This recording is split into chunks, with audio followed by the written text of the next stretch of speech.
இப்போ வந்து ஒருத்தர் வந்து அடிக்க வர்றாரு, ஒருத்தர் வந்து கொல்ல வர்றாருன்னு வச்சுங்க. அப்போ நீங்கள் என்ன பண்ணுவீங்க?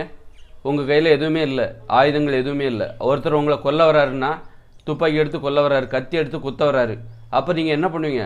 ஐயா என்னை விட்டுருங்க. ஒன்றும் ஓடுவீங்க, ஓடுறதுக்கு வழியே இல்லை. இப்போ அவர்கிட்ட நம்ம மாட்டிக்கிட்டோம், அவர் நம்மளை கொல்ல வர்றாரு அப்படின்னா நீங்கள் என்ன பண்ணுவீங்கன்னாக்கா, தப்பிக்க வழி இல்லை அப்படிங்கும்போது கையெடுத்து கும்பிட்டுருவீங்க. ஏன் கும்பிடுறீங்க அப்படின்னா, அவர் முன்னாடி உங்களை கொல்ல வராரு பாருங்க, அவர் முன்னாடி நீ உங்களுடைய தோல்வியை ஒத்துக்கிறீங்க. அதுக்கு தான் கையெடுத்து கும்பிடுறீங்க. ஒரு பணிவை சமர்ப்பிக்கிறீங்க. உங்களுடைய பணிவை அவர்களுக்கு கொடுக்குறீங்க. அதனாலே என்ன விட்டுருங்க. உங்களை விட நான் உங்கள் முன்னாடி நாங்கள் பணிஞ்சிட்டேன், நான் தோத்துட்டேன், உங்களை விட நான் தாழ்வான ஒரு ஆள் தான், பாருங்கள் என்னுடைய கை இரண்டும் சேர்ந்து இருக்கிறது, ஐயா என்னை விட்டுருங்க. ஏன்னா இந்த ரெண்டு கையும் சேர்ந்துச்சுன்னா என்னால் எதுவுமே செய்ய முடியாது.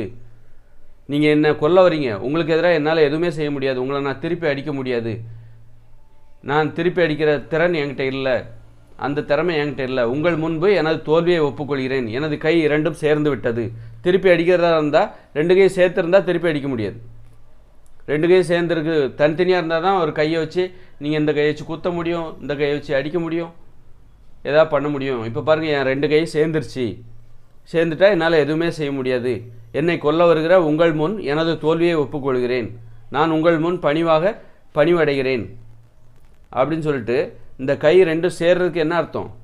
கைகூப்பி வணங்குறதுக்கு காரணம் ஒரு பணிவை பிறருக்கு நம்ம கொடுக்குறோம். நம்ம யாரை நோக்கி நம்ம வணங்குறோமோ அவருக்கு உங்களுடைய பணிவை கொடுக்கிறீர்கள், உங்களுடைய தோல்வியை சமர்ப்பிக்கிறீர்கள், உங்களை தாழ்த்தி கொள்கிறீர்கள். அது ஒரு பணிவுன்னு வச்சுக்கோ. அது ஒரு பணிவு, சொல்லப்போனால் ஒரு பணிவு.